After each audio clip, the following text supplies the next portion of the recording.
We have to make sure that the Afghan security forces continue to improve.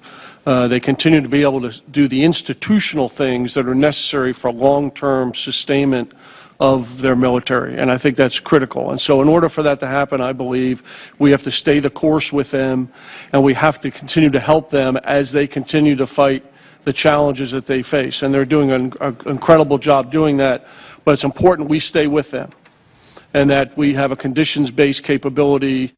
General Ray Odierno testifying before a House committee discussing U.S. involvement in Afghanistan. Welcome back in for Hour 2 of America's Forum on this Friday. Alongside Miranda Khan, I'm J.D. Hayworth. And Miranda, last year, the president had announced that the U.S. had, quote, ended its combat mission in Afghanistan.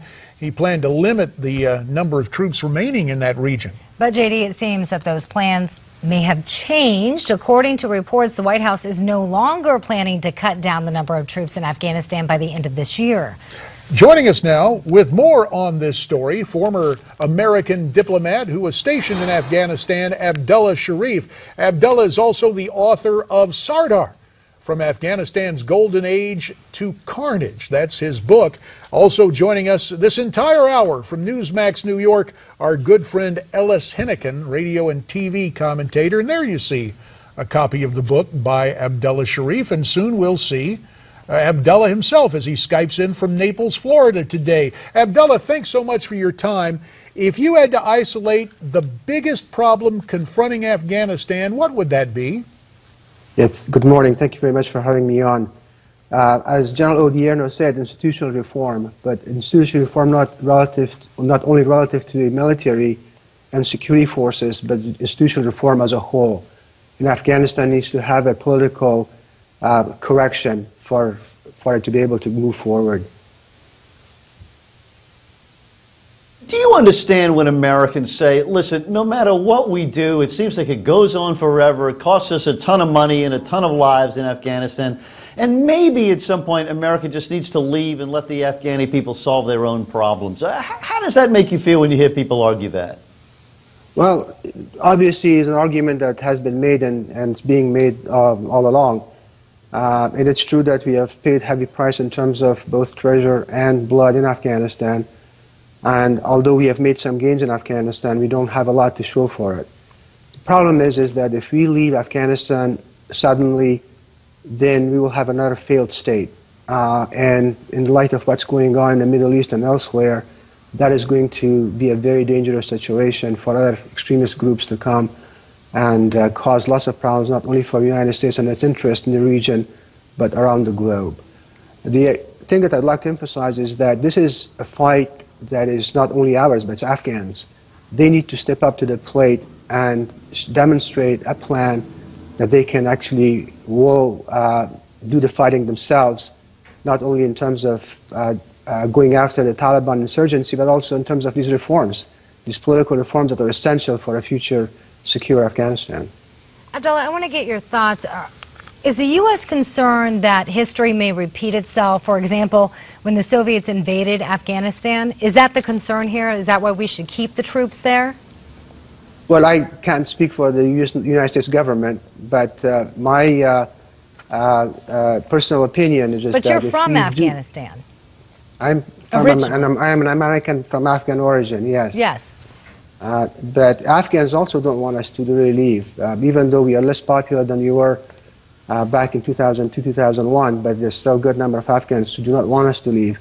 And the same goes for the Afghan government. The Afghan government wants us to stay, and that is why they signed the bilateral security agreement, the BSA, right after Ghani took over as president of Afghanistan. Abdullah, about a minute remaining in this segment, and during my days in Congress I heard, hey, forget national governments, it's tribes that make Afghanistan work. How do you separate out the tribal instinct and culture with emerging federal national governments? If you have a legitimate government, if the government is seen as legitimate in the eyes of the Afghans, then tribes will go along, which was the case during the golden age of Afghanistan from roughly 1930 to 1978. These tribes existed, the ethnic groups existed, but Afghanistan was a viable nation state. That is the lesson for everybody to really learn. And that's the model we should go back and look at and see why it worked then and it's not working now. And unfortunately, the current Afghan government has been taken over by very bad people, warlords, who are very predatory, who perpetuate this culture of impunity and corruption, which really is one of the reasons that the insurgency has become resurgent. Abdullah Sharif, we'd like you to stand by because we're going to step aside for a second. Then we'll come back. More with Abdullah Sharif and with our friend Ellis Hinnikin. And, of course, Miranda Khan. We're all present and accounted for on this Friday morning from America's Forum. Stay tuned.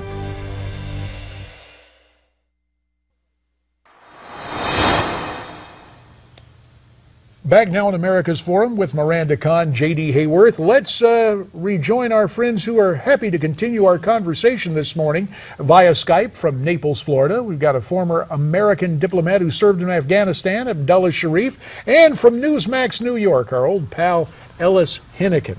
Abdullah, next week, President Obama will meet with the new Afghani president. They're expected to discuss the continuing American military presence in Afghanistan.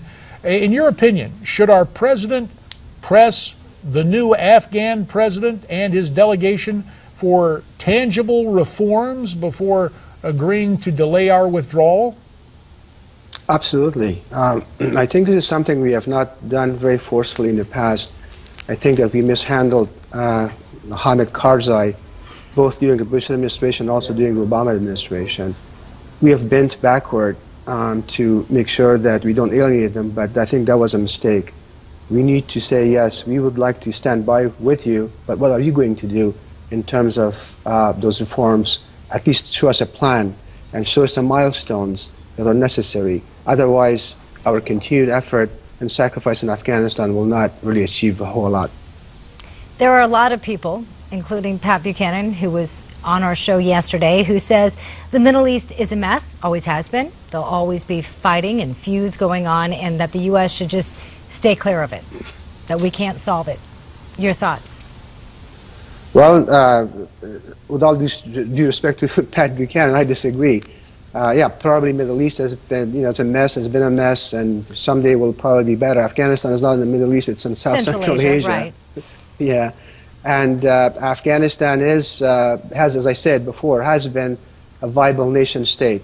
Afghanistan was founded in 1747. It's a very ancient land, but it has been a country since 1747, older than our country here in the United States, obviously.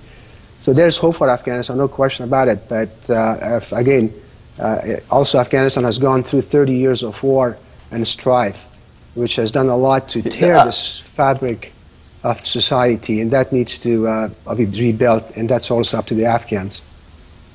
Well, now, Abdul, I love your hope, and I certainly hope you're right on that. But let's talk about patience a second.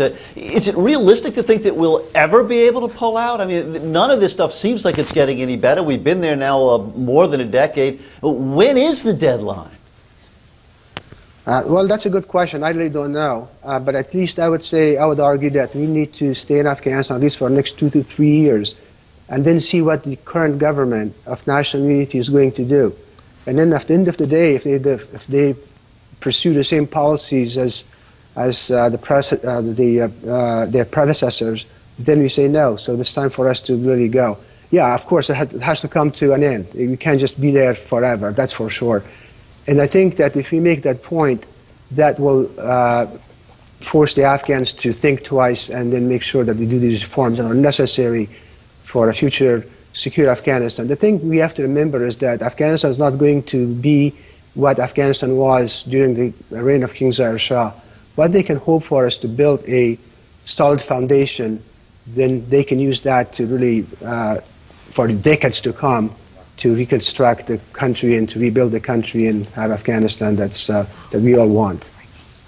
All right, Abdullah, there is breaking news that we want to get to this morning that we're just hearing about. Apparently, triple bombings in mosques in Yemen today on what, of course, is the Islamic Sabbath, for lack of a better term, when adherents go to worship. We understand at least 50 people have been killed. Scores more are wounded. Obviously, your area of expertise is Afghanistan, but just a take on what is going on in Yemen and this latest news this morning, Abdullah.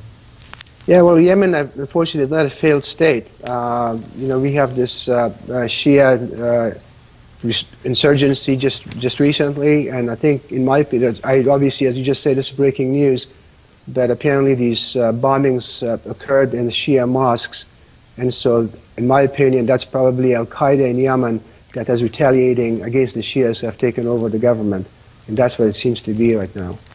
Abdullah, in the few seconds that we have remaining, I want to go back to what you were saying about U.S. troops, or the U.S. presence, rather, should remain in Afghanistan. You were saying 2 to 3 years. Can you define what our presence should be? Are we talking about troops? Are we talking, if you could? We got about 30 seconds, Abdullah. Yes, of course, we have to have troops to continue the training, advice, and assess of the Afghan security forces. But at the same time, we are footing the bill for the Afghan security forces, about $4 billion or some number like this a year, which the Afghan economy cannot support. So unless the international community and the U.S. Provide that funding, the whole system will collapse. And I think that's the worry. And I think that Afghans need to have a plan as to how they are going to supplement this after we can no longer pay for funding of their troops, or their forces, I should say. Abdullah Sharif, author of the book Sardar, From Afghanistan's Golden Age to Carnage, a former American diplomat serving in Afghanistan. We thank you so much for your time as you Skype in from Naples, Florida today. And coming up, a real nightmare, dreamers with special accommodations in college. Stay tuned.